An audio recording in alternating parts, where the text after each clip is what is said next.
Leader ka, K! Leader ka, K. Leader ka, K. Leader ka, K. Leader ka, K sa DZLB.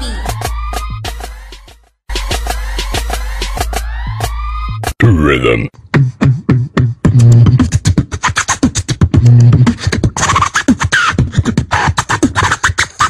Sound tape.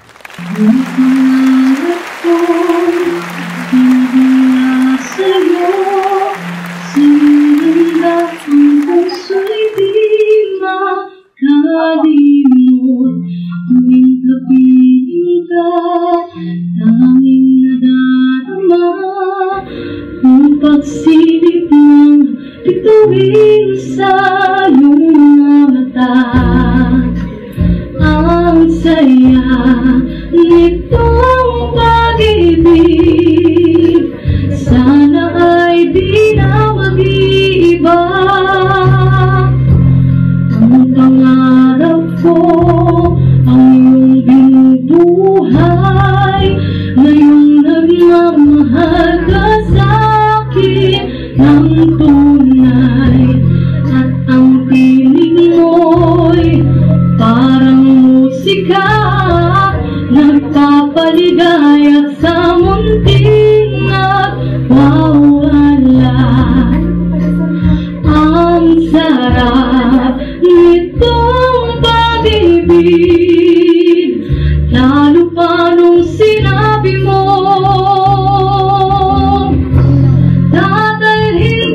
sa aking palasyo, dadalhin hanggang langit ay manibago. Ang lahat ng ito'y pinangako mo, dadalhin lang pala ng hangin ang pangarap ko.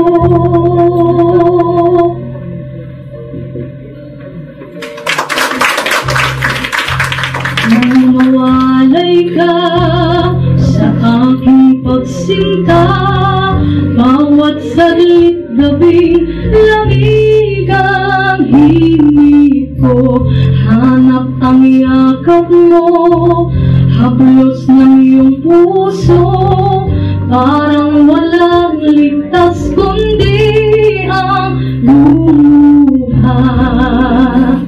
Ang hatid nitong pag-ibig, lalo pa nung sinabi mo, dadalhin kita sa aking palasyo, dadalhin hanggang langit ay manibago.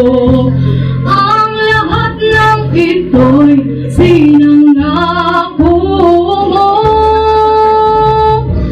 dadalhin lang pala ng hangin ang pangarap ko. Umiiyak, umiiyak ang puso ko, alaala pa nung sinabi mo, nung nadarama pang pag-ibig ko. Dadalhin kita sa aking palasyo, dadalhin hanggang langit ay manibago. Ang lahat ng ito'y pinangako mo,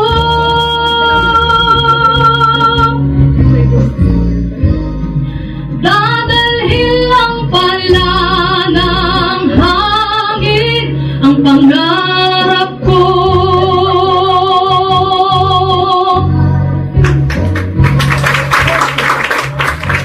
Dadalhin hanggang langit ay manibago.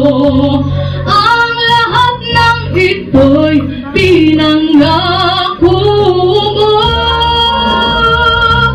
dadalhin lang pala ng hangin ang pangarap ko.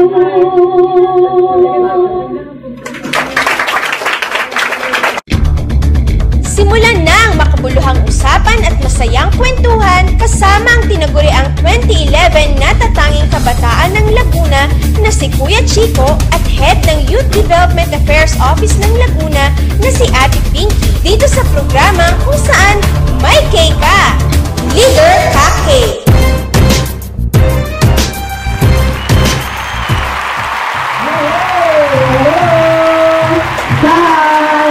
Alright.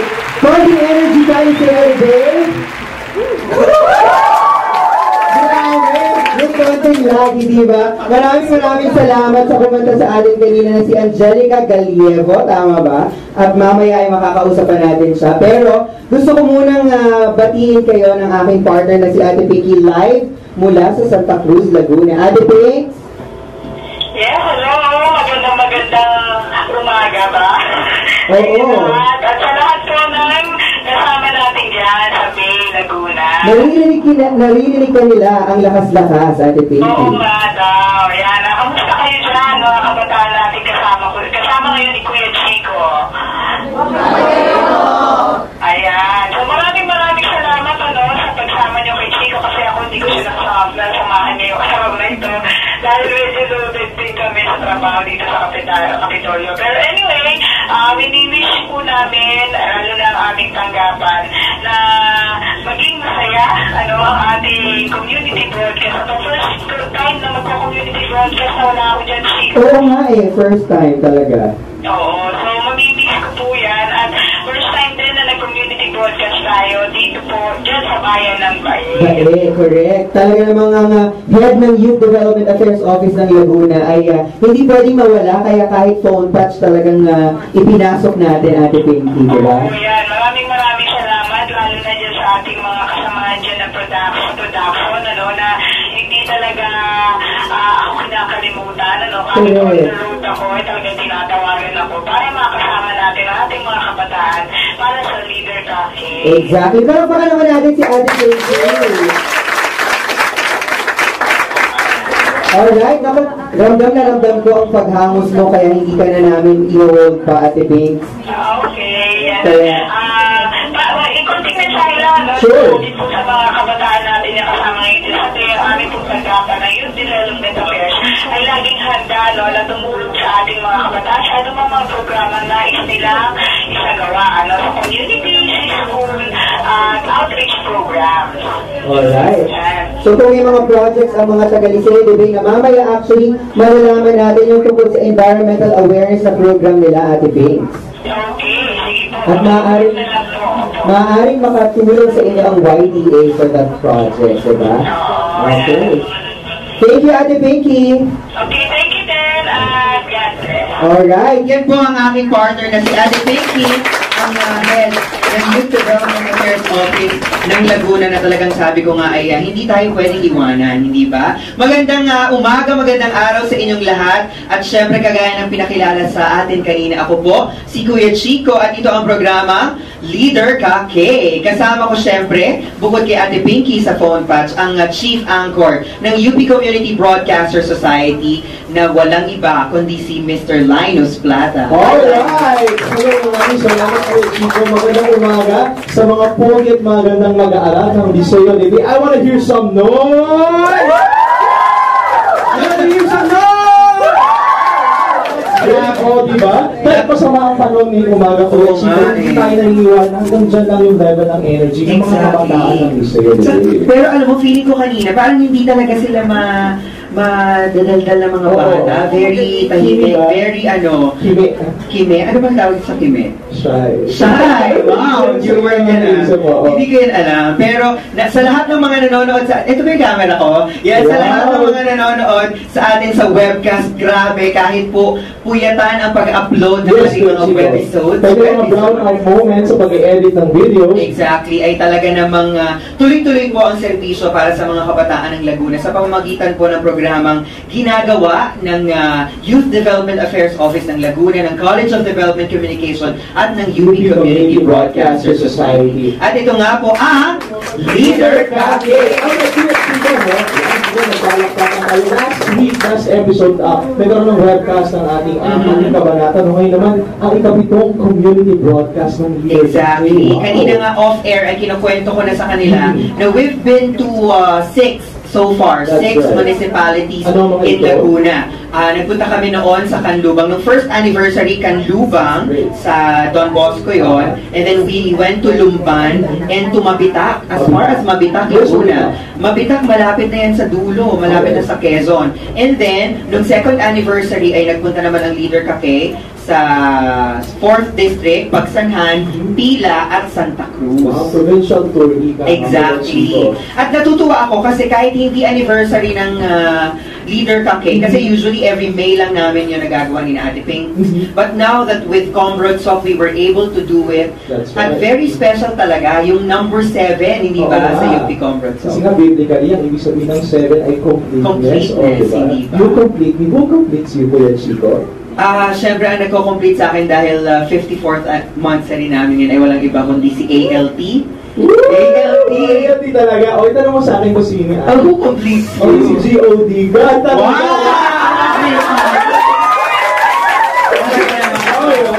Naku, bago pa natin patagalin, siyempre, kasama natin ang mga kabataan ng Liceo de Bay at hindi naman tayo pauunlakan ng Liceo de Bay kung hindi dahil sa kanilang butihing punong guro. That's right.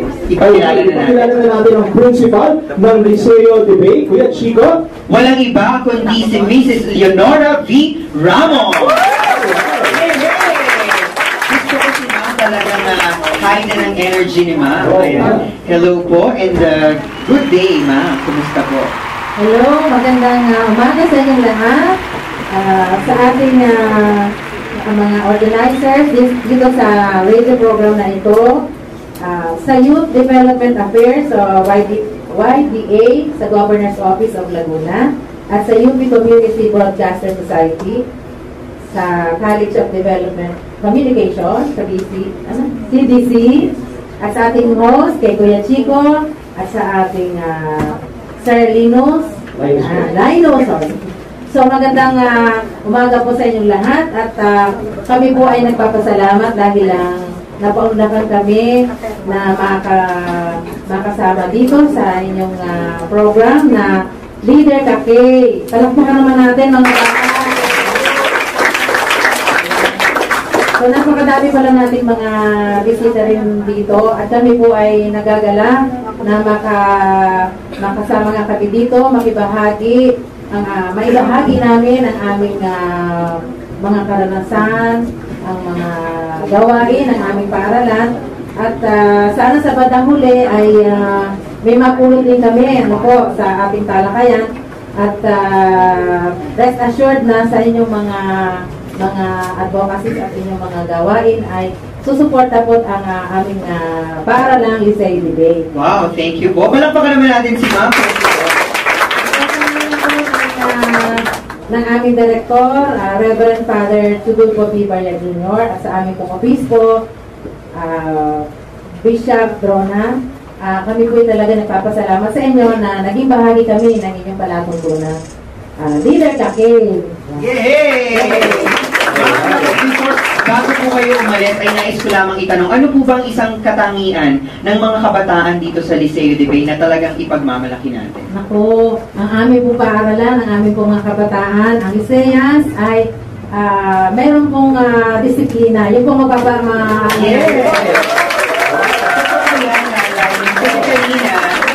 si Ma'am ay talagang very disciplined yung mga bata. They said hi to me, they welcomed me very warmly, at saka talagang nung dumadaan talagang they gave way, no? Talagang nakikita mo yung sincerity sa kanila. And they look very disciplined. Exactly, diba?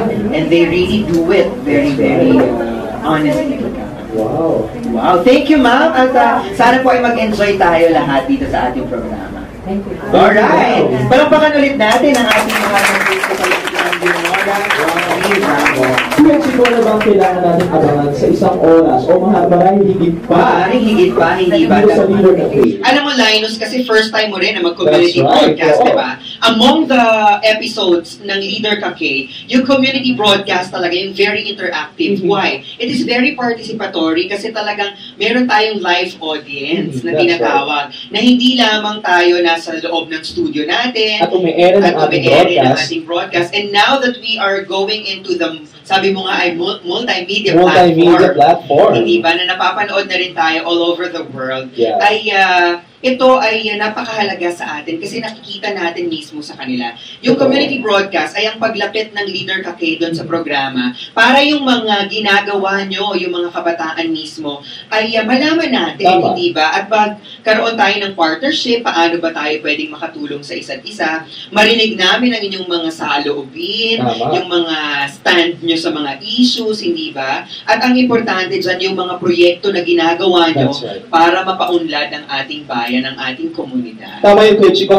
Sa akin, bukod sa pagiging isang development communication student at pangulo ng UP Community Broadcaster Society, ako ay nagagalak na hindi na nakakonfine ang aking experience sa 4 na corners ng silid-aralan ng DevCom. Exactly. We go to the community, we immerse ourselves, and we talk with the people, and that's what matters. Right? Yes, and it's very important that we learn from them. That's right. And they also, sabi nga ni Ma'am kanina, ni Ma'am Ramos, na we hope to share learning, di ba? Yeah. Talagang we learn from each other. That's right. And siyempre, we're gonna have fun. Exactly. Nako, dahil kapag community broadcast, meron tayong laro at aabangan nila mamaya. Exciting dahil may mga papremyong inihanda sina Ate Dana at Ate Jazel sa inyo. At si Kuya Paul, di ba? Kaya kailangan ihanda lang nila ang kanilang boses. O yan, muna yan.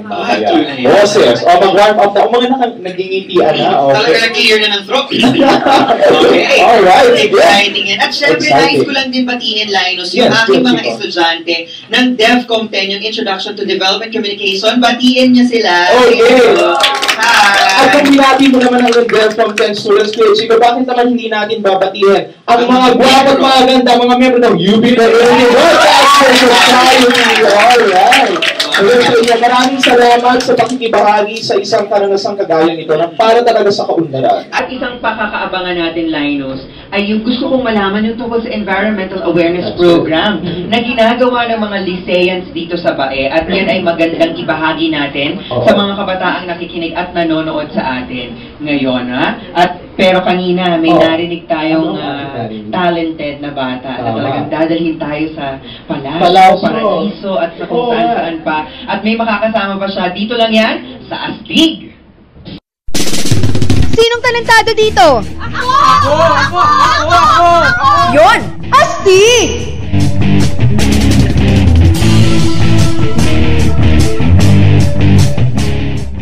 Natin ngayon ang kaninang magdadala sa atin sa Palasyo. Hindi ba walang iba kundi ang isang estudyante ng Liceo de Bay. Siya ay ibinanganak noong 1996. Noong 1996, talagang nag-recall ako. I was 7 years old back then. I was young back then, diba? You were 14, right? Oy, no! Grabe, elementary pa lang ako ito, Linus. At siya ay mahilig kumanta, sumayaw, mag-play ng guitar. Wow! Pati acting, naku, talagang pang Pilipinas Got Talent pala to, no? At syempre, nagsiserve din siya sa church, which is very good. At mahilig din siya mag-aral at manood ng TV, perhaps pati ng pelikula, hindi ba? Total package naman na. Oo, at ito pa ha, champion siya simula grade 2 hanggang 6 sa isang singing contest at noong 2008 champion siya at nung talentadong bayenyo, second runner-up, consistent top honor student din siya, simula first year hanggang second year. At ngayon, third year ka na ba? Third year na patutunayan niya na talagang, dito, overall, ang kanyang ganda, talento. Total package. Wow. Diba? I-welcome natin si Angelica Galivo or Angel. Alright. Hi, Angel. Nakakatuwa kanina ang galing mo doon sa dadalhin, ha? Idol mo ba si Regine? Hindi naman. Meron ka bang pinagkakantahan nung dadalhin kita sa aking palasyo, Angelica? Wala po eh. Wala naman. Wala naman. Huwag muna, oo. Kanino kaya iaala yan? Pero hindi kasi ang lahat ng ito'y ibinangako mo. Okay, so may nagpangako na ba, Angelica? May nagpangako na ba? Ay, meron daw. Sabi ni Luis. Oo nga, naku Sino ba ang nagpangako, Luis? Ibubuking mo ba? Wala po. Wala. Bata pa si Luis. Oo naman, tama yan. Okay. Alright. May isa pa tayong makakasama. Kilalanin naman natin yung makakasama ni Angelica, Kuya Chico. Correct. Siya naman ay mas bata. Wow. Nung ilang taon? 1997 siya ipinanganak. Nung time na to, ay... Sa DEFCON ka na, Kuya Chico. Hindi pa, grabe. I was in DEFCON in 2003. Huwag kayong maniwala kay Kuya Laino. I was, grade 5. Grade 5. Grade Okay. 5, 1997, di ba? Siya naman ay related or affiliated sa computer club. Naku, medyo geeky-geeky ba to? Okay, at mahilig din siyang kumanta. At alam nyo ba na siya ang Liceo de Bay Songbird? Wow! I-welcome na natin si Wencelin Dominic Cruz or Wency! Hello sa inyong dalawa, nakakatuwa naman. Saan ba nanggaling ang talento sa pagkanta ng mga astig na kabataan na to? Si Angelica muna. Siyempre po kay God. Kay God, oo. Nung ipinanganak ka ba, kumakanta ka na ba? Ha? Malakas na po akong umiyak. Malakas ka nang umiyak. Okay. So talagang may tono na. May notes na, hindi ba? Kapag kay Wency, anong feeling mo na ikaw yung tinaguri ang songbird dito sa Bae or doon sa school? Liceo de Bay. Okay. Miss Songbird. Masaya. Masayang mag-ibon. What's masaya with being the songbird? Oo. Kasi may expectation sa iyo ang tao na ay ganito yung level ng kanyang singing prowess. Paano ba? Magaling. At saka talagang pag bumibirit ka ba? Wow. Pero mamaya natin yan malalaman. Kasi sa unang sound trip natin, dun sa opening number natin, si Angelica yung nagpamalas. Angelica, sa mga kapatid mo, sa mga magulang mo, meron din bang mga kumakanta? Bali, yung mga kapatid lang po ni Mami tsaka si Daddy. Yun. Siguro sa kanila ko po namana. Namana? Ilan ba kayong magkakapatid? Dalawa lang. Dalawa lang. Ikaw ang? Panganay. Bilang panganay, paano mo naman i-share ang iyong talento dun sa inyong bunso? Babae rin ba siya? Lalaki naman. Gusto po kasi niya mag-aral mag-gitara. Ayun. Tinuturuan ko po siya. Ayun. So pwede silang acoustic duo, di ba? That's right. Na parang ate and bunso. That's right. Gusto ko lang itanong sana kung meron ba kayong balak magkaroon ng isang singing career after you graduate in college. Wency? Pwede po. Wow! Of course, di ba? Hindi ka naman kakanta ng walang dahilan at nang wala kang pangarap. Oo. Di ba? Pero kasi may iba na mga nananatili na contented na sila kumanta sa kanilang mga banyo. Oy, oo! Ano ka ba, Paul? Narinig mo ba yun, Paul? Community broadcaster, Paul, kasama po namin sa UP Conference, so palakpakan natin. Correct. Oy, pero hindi yan, hindi na rin yan totoo ngayon. Kasi di ba recently ni-launch yung album ni Ann Curtis, yung Ambisyosa. Kaninang umaga, Paul and I were talking about his album. Alright. We call it Paul Diyos por Santo. Diba? My goodness. Alright. So mamaya magpapakitang gila sila maya-maya. At least, I think ngayon na, Kuya Chico. Magpapakitang gila sila. Mukhang later pa. Later pa ba? Talagang i-hold nila daw. Pero gusto ko pang malaman about Angelica or Angel, na yung boses mo ba nung bata ka hanggang nitong lumaki ka, na nararamdaman mo ba yung mga changes? Opo. Bali, nung elementary po ako, nakakabirit pa po ako. Pero nung high school na, hindi na po. Medyo hindi na masyado. So, paano ka nag-adjust sa mga choice of songs mo? Bale, nagte-training po ako para po maabot ko yung mga... So, meron kang vocal coach? Opo. Pag po may laban po ako sa labas, nagpapa-coach po ako. Alright. Batiin natin si Coach. Hello po, Sir Dick. Yung sa studio dito sa San Pablo. Hello. Ay, hello. Ayan. How about you, Wency? Si Wency. Coach? Wala po. Wow! Walang I don't need one. Ganun ba yun? I don't need one. Pero nakakatuwa Kasi si Angelica, sino bang singer ang pangalan na yung Angelica? Angelica Jones. Joke! Uy, board member yan ng third district. That's right. Pero si Angelica, what do you call this? Angelica Panganiban, kumakanta ngayon sa Banana Split. Hindi ba? Napapanood nyo? Di ba yung, ang huli na kinanta yung Marimar. Tapos yung isa ay, kapag ako ay nagmahal. Wow. Si Wency naman, Wency Cornejo, singer, ganyan. Oo. Bakit naman Angelica at Wency ang ipinangalan sa inyo? O si Wency naman muna. Wencelin di ba? Dominic. Wenceline Dominic po, Great Glory. Wenceline po, Great Glory. Tapos yung Dominic po, of the Lord. Pag pinagsama po, Great Glory. Great Glory of the Lord. Wow. And talagang yung talent ang gagaling talaga sa itaas. Tama. Correct. And si Angelica naman. Hindi ko po alam siguro yun lang po yung naisip ni Mami. Pero, bale, siguro na rin kasi, baka you were an angel. Diba? Angelic voice. Sabihin ko po, angel. Angel, diba? Tinuturing ka talaga na anghel sa kanilang pamilya. Sino naman dito sa ating mga friends sa Liceo de Bay ang nais magtanong sa inyong schoolmate na si Angelica at si Wency? Sino ba? Si Yung mga E. lalaki James. nag-ano sila.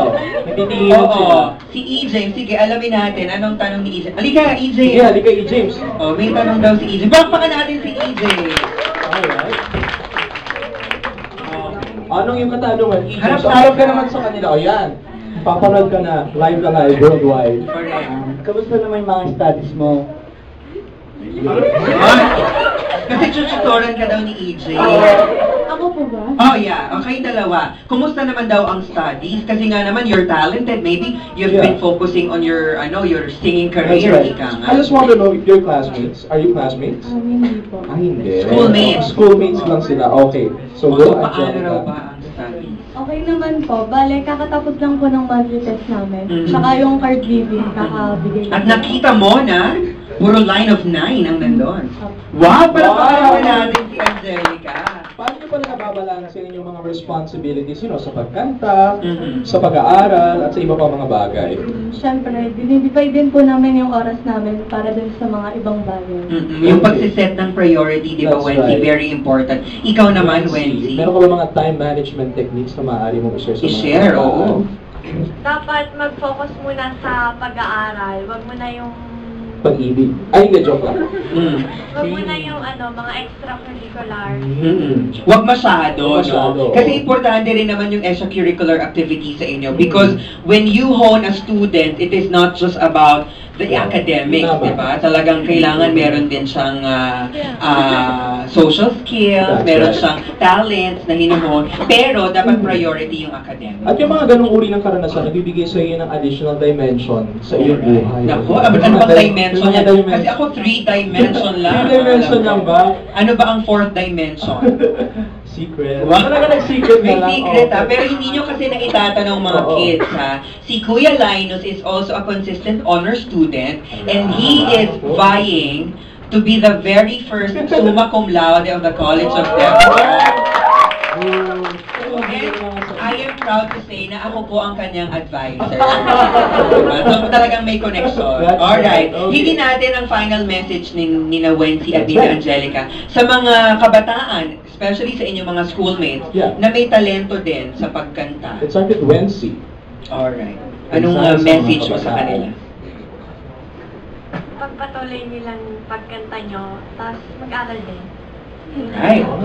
Thank you. Ayun, sa mga kabataan na may talent dyan, i-share nyo, tsaka wag niyong kakalimutang mag-serve kay God. Kasi siya naman yung nagbigay sa atin Kaya ibabalik din natin dapat yun sa kanya. I like that. Palakpakan natin si Wency and Angelica. Thank you very much.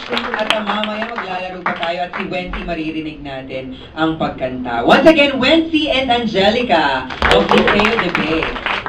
Kaya siguro maganda yung sinasabi ng mga kabataan na Oo. they have a deeper purpose in life. Hindi lang sila nag-aaral, hindi lang sila, nag-extracurricular activities, but they do something for a greater purpose. Exactly. And it is an offering, di ba? That's right. For him. All Okay. Magbabalik po ang Leader Kake makatapos ang ilang paalala.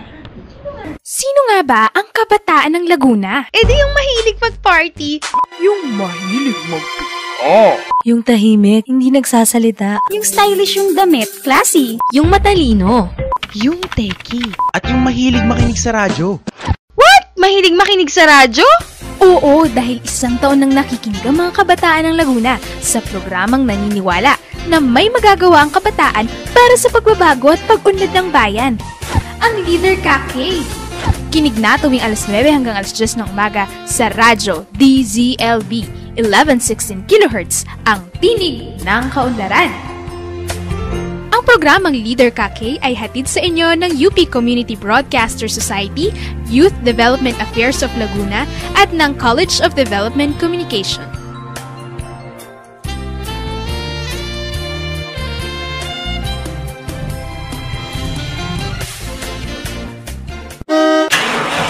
Tara! Kay nasa makabuluhang usapan, kay kwentuhan!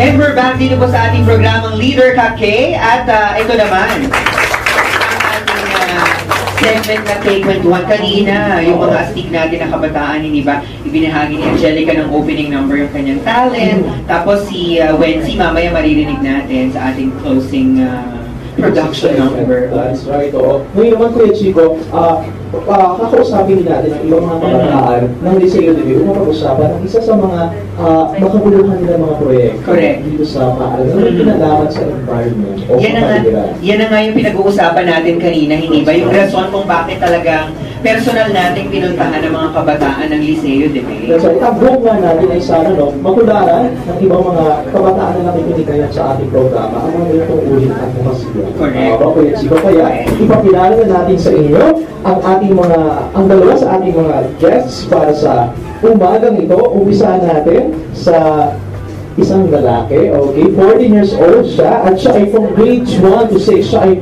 first honor, at siya ay kabilang sa Supreme Student Government. Ano yung Supreme? Alright. So, narito na si Albert Cruz. Hi, Albert! Albert, Kamusta? kasi kwento ko ni Albert o Kuya Chico. First year ka pa lang ba, Albert? Second year na? Uy, naaalala ko nung mga ganyan. Nung mga first year, second year, ganyan din tayo ka, Albert. Ayan. At meron ba kayo ng Pero siya parang nag-3 inches na kalamang sa kanya. Oh, hindi naman. Grabe. Sige kayo nga ulit, parang kayo ng kulay na dalawa, di ba? Alright. Okay, ito naman ikalawa natin makakausap maya-maya lamang. I'm 15 years old and she's part of the Campus Youth Ministry, the Agustinians, Abay Turo, and the Lectors and Commentators Ministry. Siya ang best anchor sa division, sa kagaganap lamang ng Division Secondary Schools Press Conference. This is 2010. Okay, so this was last year. Okay, so this was last year. Alright, so talagang mamaya magpapakitang gilas sana siya sa kanyang broadcasting skills. And Kuya Chico, trivia lang, anak siya ng aking ninang. Ay, talaga? Sino? Ninang Flor they live here in Bae as well. So, hi Ninang Flor sa'yo. At tinexo siya, sabi ko pumunta siya dito. Oo. Ikaw dapat bumabati sa camera para hindi pa talaga sanay si Line sa camera. Alright, oo nga, sayang naman yung pagkukuhan. Anyway, hi Ninang Flor.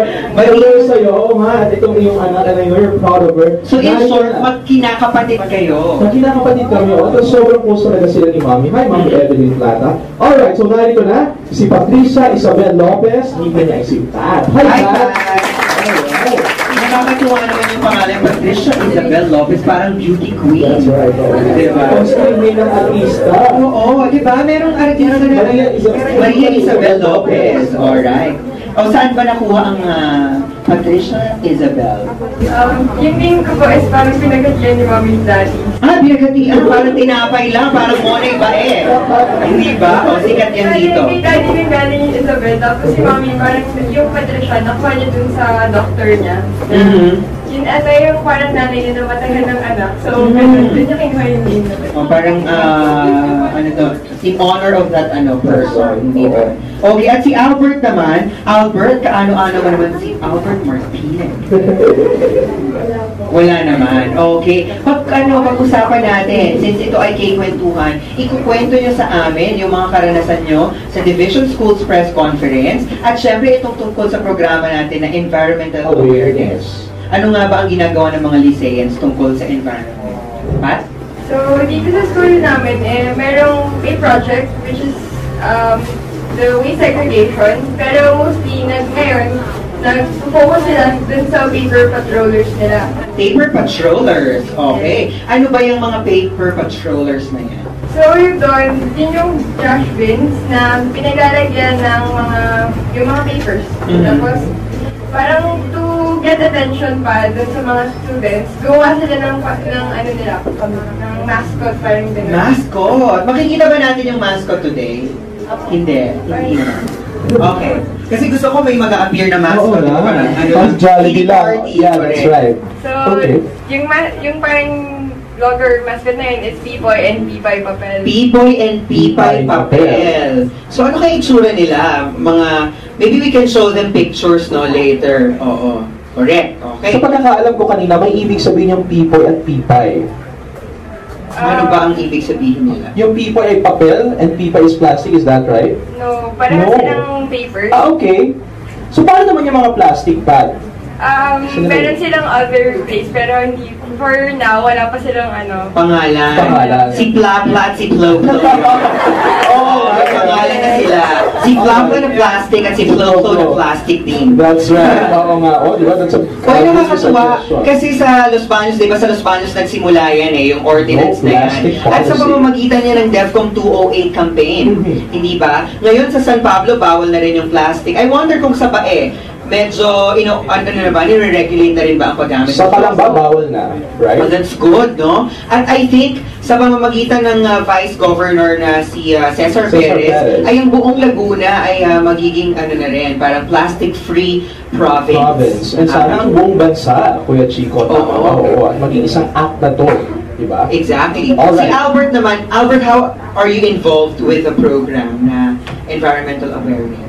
Ano po, dun po sa project na yun po kasi ginawa po siya ng Science Club. Science Club? So, ano po, as the second year representative of the Supreme Student Government, hinihikayat ko po yung mga classmates ko na isegregate po nila ng maayos yung mga basura.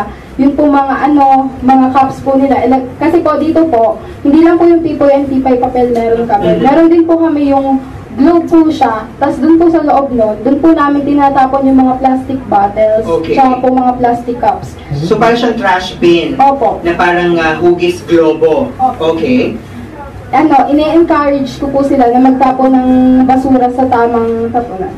Okay. At saka maganda tong segregation. Alam niyo kung bakit? Kasi naihiwalay natin yung mga bagay na pwede pa nating magamit ulit. Sa mga taga-Liceans ba, sino ang nagsisegregate ng basura? Sa kanilang mga bahay. Sa kanilang mga bahay. Taas ang kamay. Alright. Almost everyone, di ba? That's right. Sige, taas tayo. Yes. Speaking of recycling the materials, anong balak nyo gawin dun sa mga papel na makakalap nyo through this program? So, parang ang pinaka-gagawin dun is source na rin siya ng funds. So, pag na-collect na yung papers, pwede siyang ibenta to earn money. Alright. Alam mo, naalala ko tuloy, nung ako ay nasa Math and Science Club din, when I was in high school, one of the projects that we did was actually yung selling ng mga bote, empty bottles, na noon kasi hindi pa uso yung mga plastic bottles talaga. Parang ang tagal tuloy nung sinare ko na noon hindi pa uso. Hindi, meron ng plastic bottles noon, promise.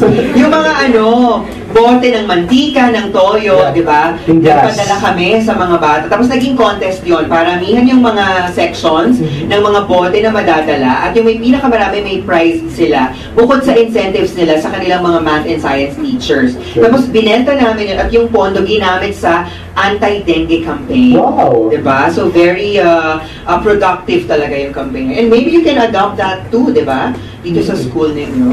Na yung profits na makukuha nyo from this program ay magamit pa sa mas makabuluhan pang mga proyekto. Tama Pera galing sa basura. Yeah. What else are you doing aside from yung water segregation, etc.? Meron ding mga... aside from that, is meron ding mga plans na para sa further improvement ng mga about sa environmental awareness na project. Gaano ka-importante sa'yo, Pat and Albert, yung pangangalaga natin sa environment? Ano po, mahalaga po yun para sa amin kasi po, kapag po napabayaan natin yung kalikasan natin, tayo rin po yung maaapektuhan. Like what happening ngayon po, marami na pong mga bagyo, hindi na po katulad ng mga nakaraan na hindi po masyadong malala. Ngayon po, dahil po sa natin, kapabayaan, na masyado na pong malala yung mga disaster. Oo, diba? Konting ulan, may landslide. That's right. Diba? Sa'yo, Pat, gaano kahalaga na pangalagaan natin ang kapaligiran? Siyempre, sobrang halaga nun kasi yung kapaligiran, kasi dito tayo, it's where we live. So, important talaga yun. Kasi kung masisira siya dahil din sa atin, so ang pangit naman tignan. Kasi dun na rin naman tayo nakatira. And syempre, alam naman natin lahat na yung environment natin or yung kapaligiran natin is a grace from God. Correct. So, parang pinahiram lang sa atin to and dapat i-nurture natin to instead na dinidestroy natin. That is so true. Palakpakan natin. Pero yung matanong sa inyong dalawa, speaking of the importance ng pag-take ng ating environment, gaano naman kahalaga ang role ng kabataan para sa mga isyong pangkapaligiran? Let's start with Albert. Ika nga po ni Gato Jose Rizal, kabataan ng pag-asa ng bayan. So, kung karamihan po sa mga tao ay nag-destroy kumbaga ng kalikasan dahil sa maling paggawa ng mga pagtatapon ng basura. Kami po kabataan kung sa amin po magsisimula, kung hindi po kaya ng mga matatanda, sa amin po mga bata magsisimula yung pag-aayos ng basura sapagkat kung makakalikasan po mga kabataan, ang ating inang kalikasan at inang bayan ay mapapanatili ang kalikasan. Tama yan. Okay, si Albert Dam, susunod kong mayor. Mayor ng bae. Patrice, how about you? So, para sa akin, ang importance naman ng youth para sa environment is, syempre, kami yung mga talagang gumagamit Sa amin nakatuon yung paggamit ng environment. So, parang sa amin naka-depend kung anong mangyayari or kung ano pa yung matitira para dun sa future generation. Na magiging anak, apo natin, hindi ba, in the future. Alam mo na, naalala ko si Patricia kasi marami ding mga kabataan talaga yung ganyan yung paniniwala, hindi ba, na yung kapaligiran, ano natin to, mundo to. Ito yung kung saan tayo nabubuhay. At kapag namatay ito, kasabay rin tayo nito na maaaring mawala ng buhay, hindi ba? Because we get our resources from the environment, hindi ba? At naalala ko rin tuloy, dahil nakita ko si Patricia, kamukha niya si Ma'am Yas Calub. Okay. You remember our supermodel na instructor natin? Correct. Kaya talagang feeling ko magiging siyam say sub-sub si Naalala ko lang sa mga natutunan ko sa sociology class ko na we have to start looking at ourselves as part of this environment and not as separate from it. Exactly. Diba po yun, Chico? Right. At syempre, ngayon po ay swerting-swerte tayo dahil dinalaw tayo. Dinapipay at ito po si Pipay. Ipakita natin yan sa kanila para makita ng ating mga nanonood sa webcast. Kung ano yung itsura ni na Pipoy and Pipay, hindi ba? Si Pipoy, ito may cap, talagang the paper, ginawang mukha, hindi po ba? Ang sabi dito, safe paper, save trees, save the planet. It's cool to be an eco school. Diba? Throw your scratch paper, old notes, and used papers here because we can sell them pa. That's right. Diba? Alam nyo kanina, actually, medyo napagsabihan ko sina Ate Dana at Ate Jazel kasi ang practice talaga namin sa Leader Kake, we print our rundown sheets, our scripts over scratch paper. So, on a scratch paper, no, talagang, nung nakita ko, sabi ko, ba't hindi scratch paper to? Talagang, hindi naman, nagtapo ako kasi sayang naman yung mga scratch paper, no? So, yun, di ba? At ito namang si Pipay. Siyempre, nakalagay dito sa poster ni Pipay, every day is Earth Day. Oo nga naman, kasi bakit pa natin sinaselebrate ang Earth Day sa isang araw lamang? Dapat ito yung mag-iisang kultura ng pag-recycle. That's right, kultura ng pag-recycle, kultura ng pag-remake ng mga papel at pag-reuse din ng mga ito. And Paper Patroller Project, parang sa Leader Kake, merong kabataang patrol, sila merong paper patrol. Alright. Palapakan natin si Pipay and Pipay. Alright. Naku, ano naman ang mensahe ninyo sa mga friends natin, sa ating mga Lyceans na nandito, at syempre yung mga nakakapanood pa sa atin sa buong mundo na ano ba ang dapat nilang gawin para mas matulungan natin ang environment, mas safe natin yung environment. At paano mo pa sila mapapainganyo doon sa inyong mga krusada? Correct. So, at times naman, hindi natin agad magagawa yung big things. So, it should always start with the small things na ginagawa natin everyday. Kahit sa isang small piece ng candy wrapper na itatapon natin sa kung saan-saan instead na itapon sa tamang tapunan, dapat, we should learn how to think wisely and decide right. Yeah. Okay, thank you, Pat. At si Albert naman. Sa inyo, ituloy natin yung yung pagiging concerned at aware natin sa kalikasan kasi tayo rin naman yung maaapektuhan nito kung pababayaan natin. At saka tayo ang magmamana, di ba? Kung ano yung meron tayo ngayon. So kung patuloy natin na inaalagaan at binibigyang pansin ang mga isyong pangkalikasan, ay talaga namang tayo ay mabubuhay sa mundong masaya, makakalikasan, makatao at makabansa. At safe. Tama ba? Safe environment. Palakpakan natin si Pat and Albert. Great job, guys. Thank you very much. Parang nakahinga si Pat. Naka-pressure ba? Okay lang yan. Masaya naman makipagkwentuhan. At kailangan mag-relax kasi mamaya, ka-relax-relax ang gagawin natin. Correct. Tama ba? Ayan na, bakit ba ang boses? Ayan, alright, sige. Maraming salamat, Pat and Albert. At patuloy po tayo sa ating programa dito pa rin sa live na community broadcast natin kasama ang mga kabataan mula sa Liceo de Bay. At syempre, ito na ang Kaya Mo, Kay.